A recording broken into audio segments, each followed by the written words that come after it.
예, 룻기 강의 세 번째 시간 제목은 곤고하사 일어나 돌아오다 이런 제목으로 말씀을 나누겠습니다. 룻기는 짧고 단순한 이야기지만 잘 들여다보면 깊은 그 구원의 의미가 들어있고요. 그리고 또 문학적으로도 아주 높은 그 완성도를 가진 그런 성경입니다. 그 독일의 대문호 괴테가 룻기에 대해서요, 윤리적 논문이자 전원 문학으로서 우리에게 전해진 가장 사랑스럽고 완벽한 단편이다라고 말했는데요. 그렇지만 이 괴테는 그 룻기의 겉만 보고 그 안에 담긴 구원의 말씀, 생명의 말씀은 못 본 것 같습니다. 그렇지만은 완벽한 단편이다 이 말은 틀리지 않은 것 같습니다. 룻기는 전체적으로 보면은 구조가 잘 짜여져 있고요. 그리고 그 워드 플레이라고 하죠. 그 이제 뭐 이렇게 속칭 그 말장난이라고도 이제 할 수가 있는데 그런 수준은 아니고요. 굉장히 이제 수준 높은 그런 그 단어의 어떤 발음을 이용한 그런 워드 플레이 같은 것도 아주 잘하고 있습니다. 이걸 이제 우리가 한글 성경으로 보면은 잘 모르죠. 그 1장 1절에서 7절까지 한번 문장 구조를 한번 이렇게 보여드리고 싶은데요. 그 히브리 문학은 강조하고 싶은 부분을 가운데에 놓습니다. 이거를 이제 컨센트릭 그 스트럭처라고 하는데 중앙 중심적 교차 대구 기법. 말이 좀 어려운데 뭐 짧게 간단하게 얘기하면 샌드위치 기법입니다. 그러니까 빵이 양쪽에 있고 중요한 내용물을 안에 놓는 그런 겁니다. 이제 예를 들면은 손가락이 만약에 5개가 있다 그러면은 문장이 하나, 둘, 셋, 넷, 5개 문장이 있다 그러면 제일 중요한 거는 세 번째 문장이 있겠죠. 가운데니까. 이런 식입니다. 1절에서 7절까지를 한번 볼 텐데요. 1절과 2절을 같이 한번 묶어보세요. 연필 있으면은 동그라미로 이렇게 묶어보세요. 그러니까 유다에서 모압으로 이주하고요. 그 내용은 한 사람이 아내와 두 아들과 함께 라고 합니다. 그런 내용이 들어있고요. 그 다음에 3절은요. 남편이 죽고 아내 그리고 두 아들이 남습니다. 요거는 동그라미로 하지 말고 한번 그 네모로 한번 해보세요. 그리고 세 번째 4절이죠. 4절은 두 아들이 결혼하는 이야기입니다. 요거는 별표를 하고요. 그리고 5절 두 아들이 죽고 남편과 두 아들이 뒤에 남았다 하죠. 그러면 그 3절하고 구성이 비슷하죠. 내용이랑. 요거를 역시 네모로 하시면 되고요. 그 다음에 6절과 7절을 다시 동그라미로 묶습니다. 모압에서 유다로 이주를 하는 내용입니다. 아까 1, 2절은 유다에서 모압이었죠. 근데 이번에는 모압에서 유다로. 그리고 1절과 2절에서는 아내와 두 아들과 함께. 이번에는 6절과 7절에서는 두 자부와 함께. 구성이 비슷하죠. 자, 그런데 이제 여기에서 그러면 중요한 거는 그러면 몇 절이 되겠습니까? 4절이 가운데 들어있죠. 그러면은 이 성경 기자가 강조하고 싶은 내용은 4절에 있다는 겁니다. 두 아들이 결혼한 이야기입니다. 그리고 이 성경 기자가 또 이 안에서 또 강조한 것이 있습니다. 첫 번째, 두 번째 절에 모압이라는 말이 2번 나오고요. 그리고 그 끝에 6절과 7절에 역시 모압이 2번 나옵니다. 모압을 강조하고 있습니다. 그러니까 아들이 결혼하고 모압에서 사는 이 이야기를 강조하고 있는 거고요. 그리고 세 번째 절과 다섯 번째 절에서는 죽고 남았다는 말이 나오고요. 역시 5절에서도 죽고 남았다는 말이 나옵니다. 교묘한 워드 플레이가 이루어지고 있습니다. 그러니까 4절 두 아들이 결혼한 이야기, 이걸 지금 성경 기자가 강조하고 있는 겁니다. 그러니까 성경은 지금 자체에서는 아무 말도 하지 않지만 담담하게 기술하고 있는 것처럼 보이지만 이 문장의 구조로 이 사건의 의미를 평가하고 있는 겁니다. 하나님이 정말로 말씀하고 싶다는 것이 바로 이 4절에 있다는 겁니다. 그러니까 하나님의 백성이 이방 땅에서 모압에서 둥지를 틀고 안주하는 것, 이것이 나오미가 이렇게 된 이유라고 지금 말씀하신 겁니다. 결혼은 연합입니다. 특히 이방인과의 결혼은 이방신과의 연합이기도 합니다. 당시는 그 민족마다 각기 다른 신을 섬겼죠. 룻이 이제 1장 16절 후반부에서 어머니의 백성이 나의 백성이 되고 어머니의 하나님이 나의 하나님이 되시리니 라고 이제 하는데요. 그러니까 이스라엘 민족과 하나님, 그 이스라엘 민족의 신인 하나님을 동일시하고 있는 겁니다. 이런 사건이 비슷한 사건이 민수기 25장에 있습니다. 1절 이스라엘이 시딤에 머물러 있더니 그 백성이 모압 여자들과 음행하기를 시작하니라. 그 여자들이 그 신들에게 제사할 때에 백성을 청하매 백성이 먹고 그들의 신들에게 절함으로 이스라엘이 바알볼에게 부속된지라. 여호와께서 이스라엘에게 진노하시니라. 그러니까 이스라엘 백성들이 모압 여자들과 연합을 하게 되니까 그들의 신 바알볼에게 부속됐다고, 속해졌다고 지금 말하고 있는 겁니다.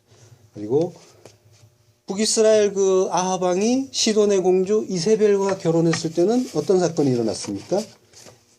온 나라가 바알과 아세라 신에게 부속되어 버렸죠. 하나님은 지금 룻기의 기자에게 지혜를 불어넣어서 간접적으로 그들 나오밀과 그리고 이스라엘 그리고 이 지금 성경을 보고 있는 전 시대의 성도들, 그들을 지금 야단치고 계신 겁니다. 룻기는 사사기와 이제 같은 시대를 배경으로 하고 있지만 스케일이 다르죠. 사사기는 이스라엘 민족 전체를 보여주고요. 룻기는 한 가족을 보여주죠. 근데 이거는 같은 이야기입니다. 크게 보느냐, 그 카메라를 멀리 떨어져서 보느냐, 들어가서 보느냐, 가까이 들어가서 클로즈업해서 보느냐, 거시적이냐, 미시적이냐, 이 차이만 있을 뿐이지 하나님이라는 진짜 왕, 진짜 남편 떠나서 간음하다가 멸망하는 이야기, 이걸 지금 하나님이 가르쳐주고 계신 겁니다. 전 역사의 교회이게요. 그리고 또 워드 플레이가 하나 더 있는데요. 4절만 이제 잠깐 보면요. 그들은 모압 여자 중에서 아내를 취하였는데 라고 하는데 여자가 나심입니다. 나심. 그리고 하나의 이름은 오르바요. 거기서 이름은 쉔입니다. 그리고 또 하나의 이름은 루시더라 이러는데 역시 이름 쉔이 있습니다. 그리고 거기 거한 지 10년쯤에 했는데 년, 해에 해당하는 말이 샤님입니다.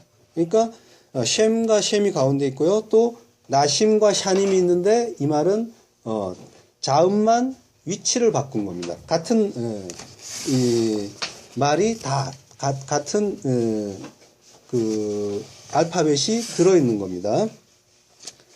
그러니까 이 구절에서도 강조하고 싶은 것이 이 성경 기자에게 있습니다. 뭐냐면 이 말들에게 공통으로 들어가 있는 것이 쉰과 맴이라는 글자입니다.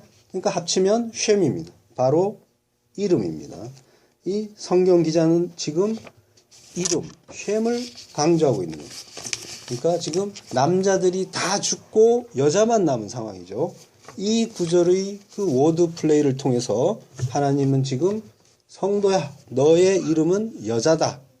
이걸 지금 말씀하는 겁니다. 너희는 하늘에서 오시는 진짜 남편 예수 그리스도만 기다리고 바라보고 붙잡는 존재다 라고 지금 말씀하신 겁니다. 바로 그 다음 절 5절에 말론과 기련 두 사람이 다 죽고 여자들은 모두 과부가 됩니다. 그냥 여자가 아니라 과부입니다. 나오미와 두 자부, 그들이 모두 과부가 됐습니다. 고대 시대의 과부는 오늘날과 완전히 다릅니다. 요즘은 그냥 돌싱이라고 하죠. 그렇지만은 당시에 과부가 됐다는 건 그들은 그 사회적 그 활동을 전혀 할 수 없는 상태이기 때문에 여자는 완전한 결핍의 상태에 처했다는 걸 말합니다.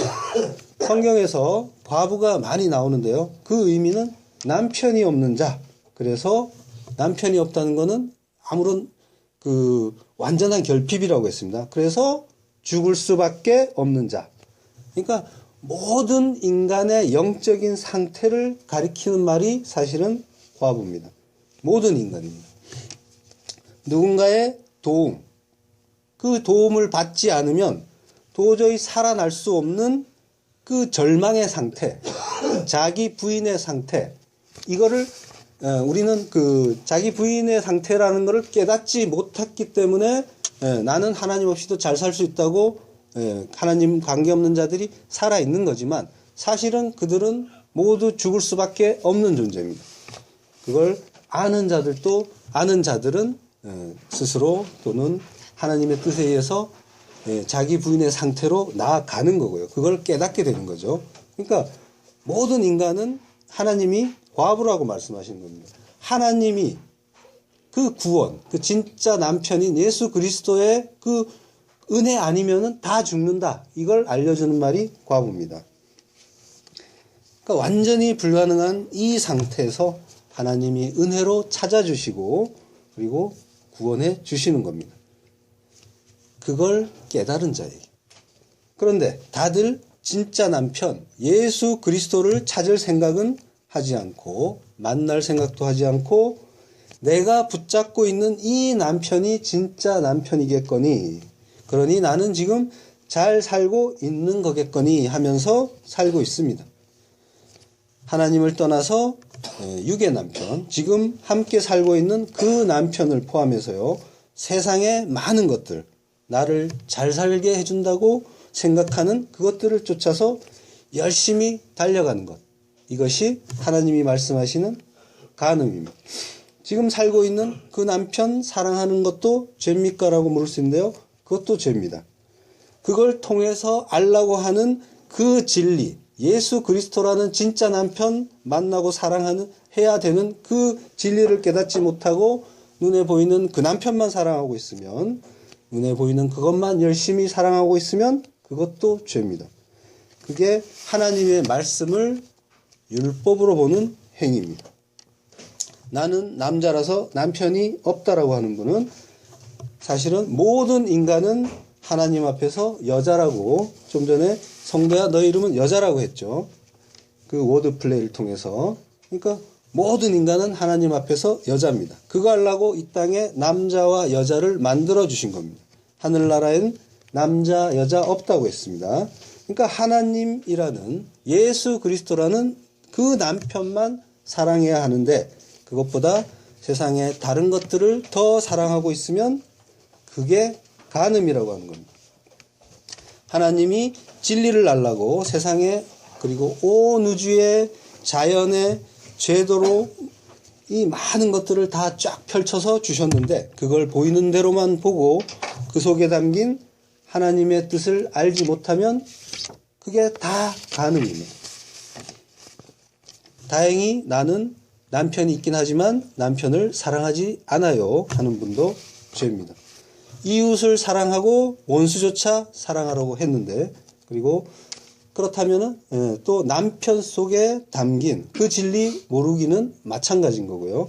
그래서 지금 남편은 우리 눈에 보이는 그 남편은 예수 그리스도의 모형으로 주어진 그런 대상입니다. 그걸 알면 남편이 마음에 들거나 들지 않거나 사랑하고 순종할 수 있게 됩니다.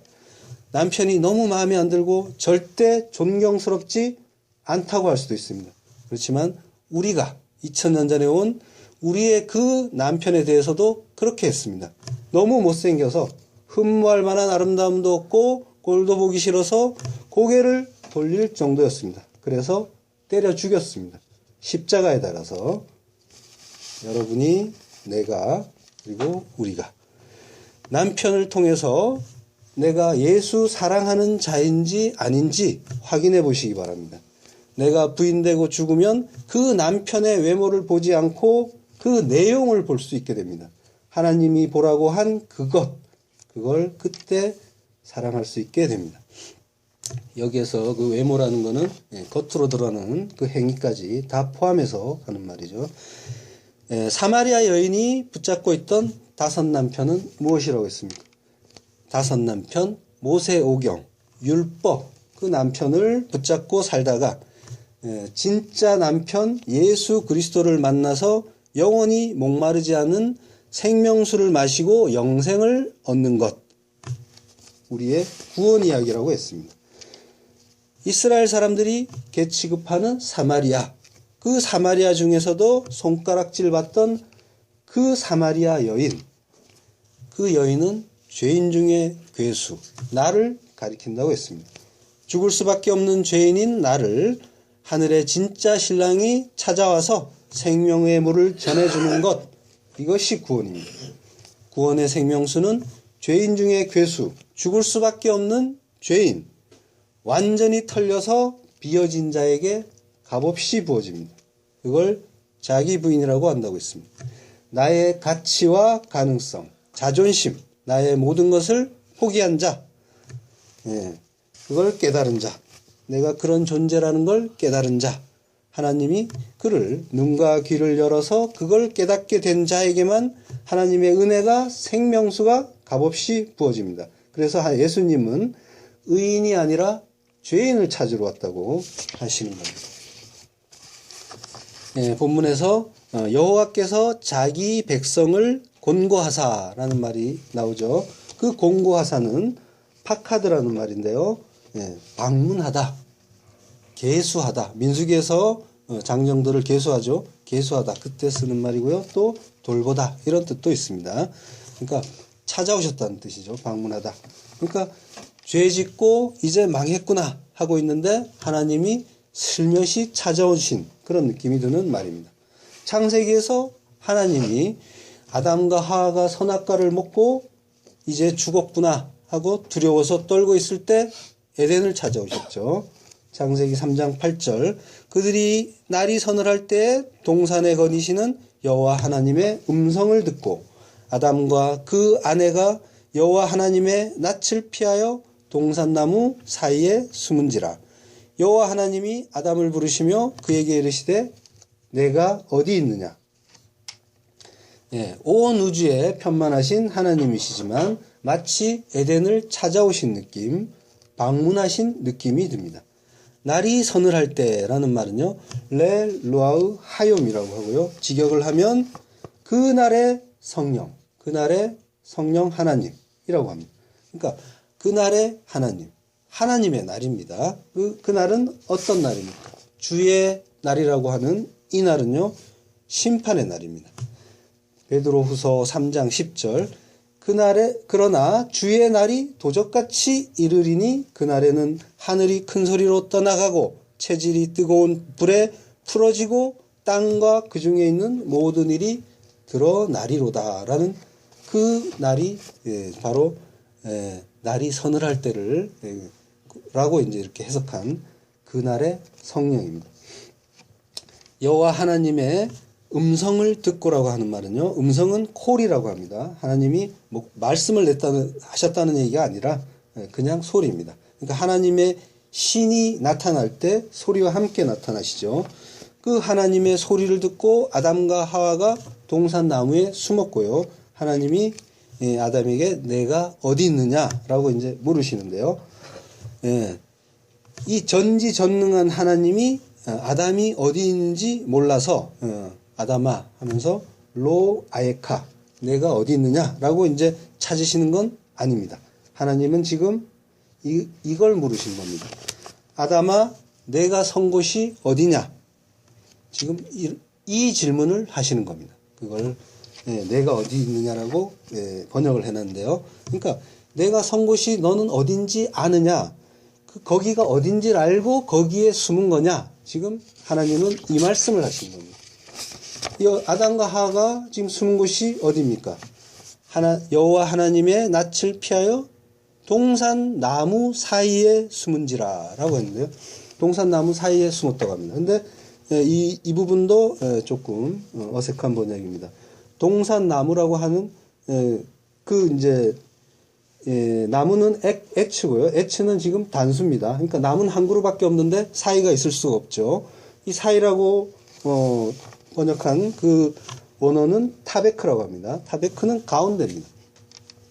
그러니까 하나님이 가라사대 물 가운데 궁창이 있어 물로 나뉘게 하라라고 할 때 물 가운데가 타베크입니다. 그러니까 지금 아담과 하와는 나무와 나무 사이에 숨은 것이 아니라 나무는 한 그루밖에 없습니다. 그러니까 동산의 그 나무, 원래 처음부터 있었던 그 하나의 나무, 선악과 나무입니다. 그 나무 속에, 뒤에, 가운데, 거기에 숨은 겁니다.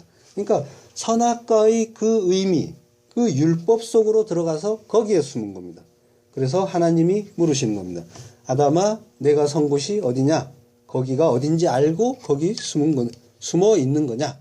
지금 내가 하나님의 은혜만 바라며 살아야 하는데 내가 스스로 내 가치를 찾겠다고 자존심 세우겠다고 그 선악의 나무 속으로 숨느냐? 이걸 물으시는 겁니다. 이거는 역시 우리에게 물으시는 물음이기도 합니다. 그리고 또 하나님은 자기 동생을 죽인 그 아벨을 죽인 가인에게도 찾아와서 비슷한 그런 방식으로 물어보십니다. 창세기 4장 9절에 보면요. 여호와께서 가인에게 이르시되 내 아우 아벨이 어디 있느냐? 그가 가로되 내가 알지 못하나이다. 내가 내 아우를 지키는 자니까. 그러니까 어디 있느냐에 해당하는 A는 어디에란 뜻도 있습니다. 그렇지만은 무엇, 누구 이런 뜻도 있습니다. 그러니까 where만 있는 것이 아니라 what, who 다 있는 겁니다. 그런 의미가 있는데 이 부분은 어디 있느냐라고 해석을 하면 안 되고요. what이나 who로 물어봐야 됩니다. 그러니까 내 형제 아벨이 무엇이냐? 그가 누구냐? 그 아벨이 의미하는 바를 내가 아느냐? 지금 그걸 묻는 겁니다. 설마 하나님이 아벨 어디 있니? 라고 물으시겠습니까? 그리고 또 아벨이 난 몰라요. 내가 뭐 걔 지키는 자입니까? 라고 이제 이런 대화를 하신 거는 아닙니다. 하나님이 아담아 너 어디 있니? 하지 않으신 것처럼 아벨은 어디 갔니? 라고 지금 이런 질문도 하지 않으신 겁니다. 그러니까 성경을 동화책 수준으로 보면은 이런 질문들이 그럴듯해 보입니다. 그렇지만 지금 그 속에는 하나님이 지금 구원의 그 의미를 우리에게 묻고 계신 겁니다. 그 속으로 조금 더 들어가 보면요. 하나님은 지금 죄를 책망하시는 게 아니라 물론 죄를 미워하시죠. 그렇지만 그 죄보다도 우리에게 있는 그 근본적인 죄성 이걸 지적하시고요. 그리고 너를 구원하는 그 예수 그리스도의 의미를 알라. 이걸 지금 더 원하시는 겁니다. 전에 하타라는 죄가 있고 페샤라는 죄가 있다고 했죠. 진짜 죄, 그 일상에서 짓는 그 페샤가 문제가 아니라 너의 그 죄를 지을 수밖에 없는 그 죄성, 그 하타, 하나님께만 범죄했습니다 하는 그 하타라는 죄, 지금 그걸 알라는 겁니다. 아벨은 원어는 헤벨이라고 했고요. 그 nothing, 허무라는 뜻입니다. 그러니까 아벨은 이 세상의 가인들에게 뭔가를 깨닫게 하려고 말씀으로 온 예수의 모형입니다. 죽기 위해서 허무하게 없어지기 위해서 이 땅에 온 자의 모형.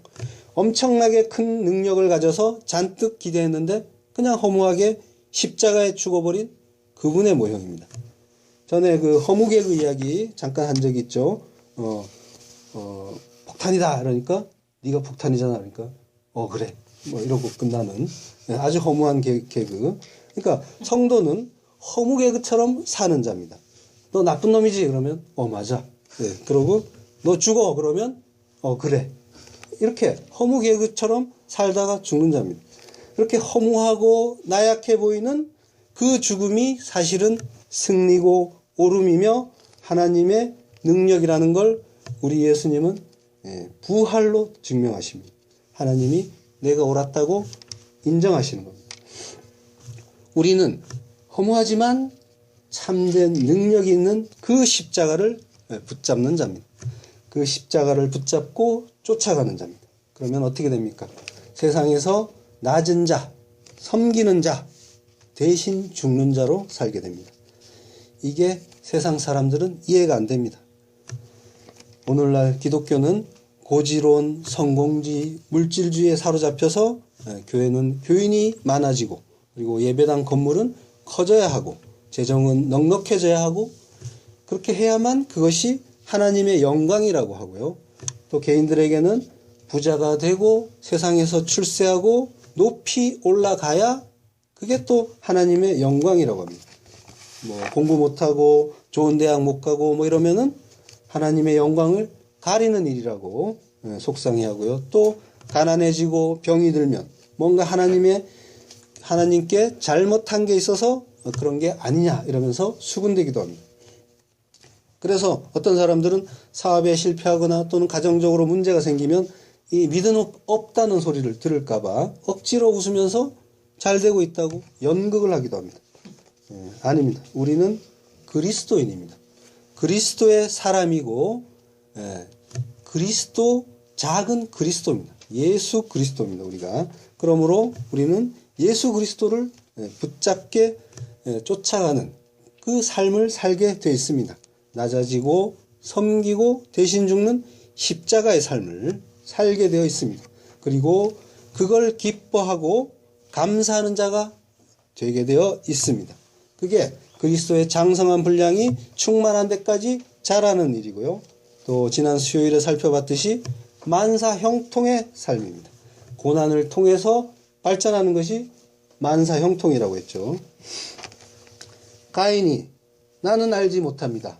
로 야다이띠라고 이제 대답을 합니다. 야다이띠는 야다라는 말이고요. 우리가 그 아담이 하와와 동침했다고 할 때 야다라고 했죠. 야다라는 거는 이 동침할 정도로 안다라는 뜻이지만 연합해서 완전히 하나가 되는, 그래서 그 상대의 전 존재를 온전하게 아는, 하나님과 연합하는 그 구원의 용어입니다. 지금 이제 그 가인이 모른다고 했습니다.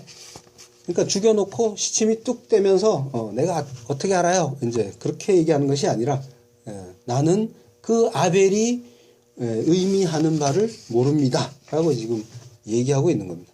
그리고 내가 내 아우를 지키는 자니까 라고 하는데요. 여기 지키다라고 되어 있는 말은 샤마르입니다. 샤마르는 지킨다, 보호하다 이런 우리말이 아닙니다. 가드라고 하죠. 뭐 보디가드 할 때 가드, 지키는, 그 지킴이 아니라 킵입니다. 나에게 그걸 의미를 가져서 간직하는 것, 이걸 지금 지킨다고 하는 건데, 내가 그 아우의 그 의미를 알아서 지켜야 하는 자입니까? 간직해야 되는 자입니까? 지금 이 말을 하는 겁니다. 이걸 이제 어떤 우리말의 어떤 그런 속성상 이것도 지킨다고 이것도 지킨다니까 그거를 이제 오해를 한 거죠. 가드로. 그러니까 하나님의 말씀을 깨닫고 지키고 행해라, 이 말씀입니다. 마음에 간직해라. 그게 뭔지 알아서 내 마음에 새겨라, 이 얘기를 하는 겁니다. 근데 그 가인에게 내가 그걸 지켜야 합니까? 그게 내 의무입니까? 지금 이렇게 하나님께 대들고 있죠. 그 허무, 아벨, 헤벨, 나신, 그 십자가, 허무인 그 십자가를 내가 깨달아 그것을 지켜야 합니까? 이걸 지금 물어보는 겁니다. 죄를 지금 하나님 물으시는 게 아니라고 했죠. 우리는 모두 죄인입니다. 이 죄를 모든 그 죄인에게 하나님이 이걸 물으실 때 이 의미를 알면 사는 거고 모르면 죽습니다. 이게 구원입니다. 그러니까 그 죄를 하나님이 미워하시고 공격하시지만 그 죄를 붙잡는 게 아니라 하나님은 그 그리스도의 의미, 그거를 지금 깨달으라고 성경은 처음부터 계속 그 이야기를 하고 있는 겁니다. 아담과 하와가 이거 먹으면 정령 죽는다. 죽고 또 죽는다. 무트타무트라고 하나님이 경고하셨는데 그 선악과를 먹었습니다. 근데 하나님이 어떻게 하셨습니까? 내가 서 있는 곳이 어딘지 아느냐 물으시고요. 그리고 이파리로 만든 치마 걷어내고 가지고 입혀주십니다. 그거 알라고. 너 대신 죽는 무지한 어떤 존재를 알으라고. 그 가죽옷을 입혀주시는 겁니다. 그러니까 하나님은 정죄 자체에 목적이 있으신 게 아니라 가르쳐 주시는데 더 큰 목적이 있는 겁니다. 그래서 이 세상, 이 역사는 하나님이 택한 백성들의 훈련장이라고 하는 겁니다. 그거 알고 오라고. 이 역사와 이 온 우주가 운행되고 있는 겁니다. 그러면 지옥의 불심판은 없어도 되지 않느냐 이런 질문을 할 수가 있습니다. 그렇지만은 지옥이 없다면 어떤 인간이 하나님의 말씀을 듣겠습니까? 다 뛰쳐나갈 겁니다. 아무도 하나님 말씀 안 들을 겁니다. 저부터 그럴 겁니다. 아마. 에벨을 죽인 살인범 가인에게도 그게 뭔지 알아 라고 이제 물으셨죠. 하나님의 관심은 알아라, 야다 여기에 있는 겁니다. 그러니까 성경 말씀을 하라 하지 말라의 율법으로 보고 그거 어기면 죽인다고 돌이나 집어들면은 독사의 자식이 되는 겁니다. 곤고하사 그 파카드에는요 돌아보다의 의미도 있다고 했습니다. 출애굽기 4장 31절 백성이 믿으며 여호와께서 이스라엘 자손을 돌아보시고 그 고난을 감찰하셨다 함을 듣고 머리 숙여 경배하였더라. 돌아보시고 이것 여기에도 파카드가 쓰이고 있습니다. 그러니까 지금 하나님이 이스라엘을 권고하셨다는 말은 하나님이 이스라엘을 돌아보셨다는 겁니다. 그래서 양식을 주셨습니다. 그 이스라엘에게. 근데 그 돌아보심이 멀리 이방 땅에 나가 있는 당신의 딸 나오미도 이 돌아보면서 같이 돌아보는 느낌이 듭니다. 그 돌아보심을 깨닫자 과부가 되고 가난해진 나오미, 이 세상에서 아무 소망도 없는 그 과부가, 그 나오미가 일어납니다. 일어났다는 건 절망 속에서 누워 있었거나 주저앉아 있었다는 이야기죠. 일어나는 쿰입니다. 쿰이라고 하고요. 이 쿰은 하나님의 언약의 어떤 단어입니다. 하나님이 약속을 세우실 때 쿰이라고 합니다. 홍수 심판 전에 하나님이 노아와 언약을 세우는 그 장면이 있습니다. 창세기 6장 18절 그러나 너와는 내가 내 언약을 세우리니 라고 할 때 쿰입니다. 이 구약의 언어 쿰을 신약에서 예수님이 그대로 또 발음하신 적이 있습니다. 어떤 말씀일까요? 번역하면 소녀야 일어나라. 그 대목에 나옵니다. 마가복음 5장 41절 그 아이의 손을 잡고 이르시되 달리다 굼 하시니 번역하면 곧 내가 내게 말하노니 소녀야 일어나라 하심이라. 그러니까 여기는 지금 회당장 야이로의 딸이 죽어 있고 예수님이 그 죽은 딸을 살리시는 장면이죠. 그 회당이라는 곳은 시나고게라고 하고요. 예수님을 배척하던 유대인들의 율법의 전입니다. 그 소녀가 그 율법을 가르치는 회당의 대표인 야이로의 자손이기 때문에 야이로의 후손 제라 그 자손이기 때문에 그는 죽어 있는 겁니다. 그는 죽은 자입니다. 거기에 예수님이 나타나셔서요. 그를 살리지 않으면 그는 영영 죽어 있어야 죽는 자로 끝나는 겁니다. 우리입니다. 우리가 하나님의 말씀을 제대로 깨닫지 못하고 거기에서 죽어 있는 자로 우리는 살고 있습니다. 모든 인간이 하나님의 은혜가 가입되지 않으면 다 이상 없는 짐승이고요. 죽은 마른 뼈고 죽은 흙입니다. 생명이 아닙니다. 그 해당에 그리스도의 신부가 되어야 할 자가 지금 죽은 시체로 드러누워 있습니다. 요한복음 1장 10절 그가 세상에 계셨음에 세상은 그로 말미암아 지은 바 되었으되 세상이 그를 알지 못하였고 자기 땅에 오매 자기 백성이 영접지 아니하였으나 자기 땅, 자기 백성 그러니까 이 세상에 자기 땅이 있고 자기 백성이 있습니다. 근데 그들도 세상과 함께 말씀을 못 알아먹는 겁니다. 지금 소녀처럼 다 죽은 상태입니다.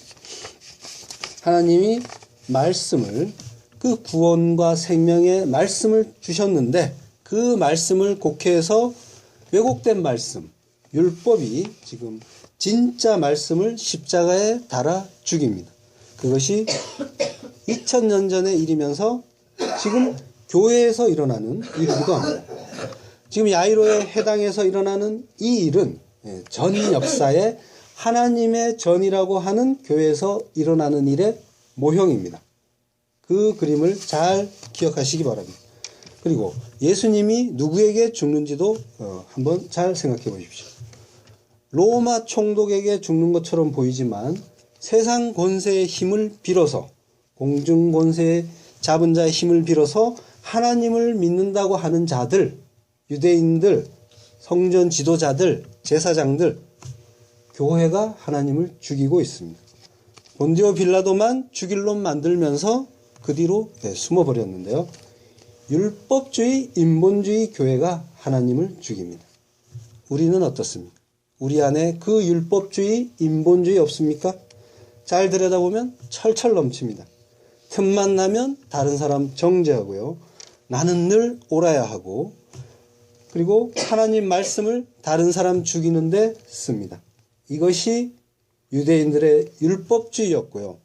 반대로 누가 내 죄, 내 잘못 지적하면 가만히 못 있죠. 화르르 불타오릅니다. 모든 인간이 선악과를 먹고 하나님처럼 선악 판단의 주체가 되었기 때문에 자기는 늘 옳아야 한다고 생각하는 겁니다. 그래서 조금만 자기의 그 옳음을 부정하거나 공격을 하면 그걸 참지 못하고 괴로워하는 겁니다. 그리고 역공을 하죠. 그게 다 선악과 먹은 이 원죄의 증상입니다. 내가 어떤 존재인지 깨닫고 선악의 주체 자리, 하나님 자리에서 빨리 내려오는 것이 구원입니다. 내가 어떤 존재라고 했습니까? 죄인 중에 괴수, 나쁜 놈 중에 가장 나쁜 놈. 그런 나에게 누가 비판하거나 무시하면 뭐라고 해야 합니까? 나는 사실 당신이 말한 그것보다 훨씬 나쁜 놈인데 그렇게씩이나 도와주는가? 참 감사하다. 성도는 이 자리로 가야 합니다. 소녀의 나이가 12살이죠. 이스라엘 사람들의 결혼 정년기입니다. 결혼이 가능한 나이입니다. 그러니까 율법에 의해 죽을 하나님 백성이 예수 그리스도 생명의 말씀 진짜 신랑을 만나 살아나서 그리스도의 신부가 되는 이야기, 이것이 이 그림의 의미입니다. 또 그 10이라는 말은 수는 아들의 수기도 하죠. 12아들, 12지파, 12제자.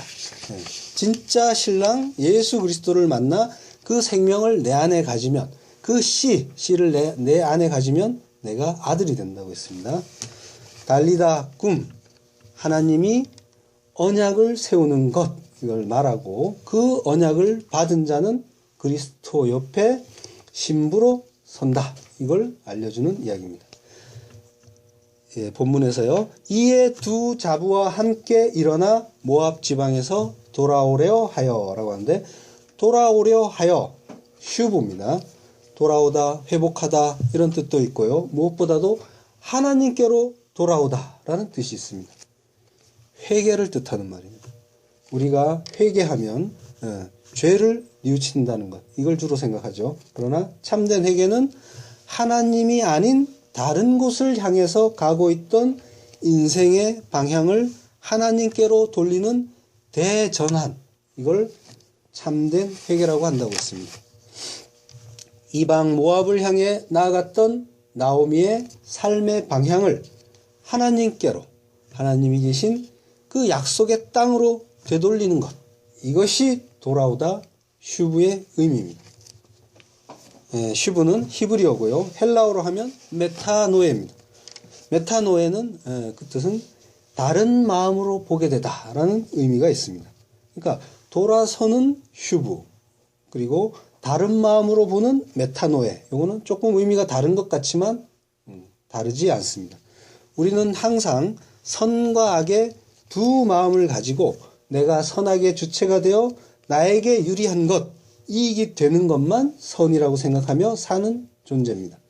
내 마음에 안 들면 어떤 누구라도, 피를 나눈 가족이라도 나에게는 악이 되어버립니다.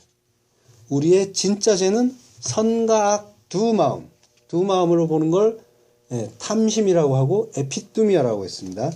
이 두 마음으로 보는 게 우리의 진짜 죄입니다.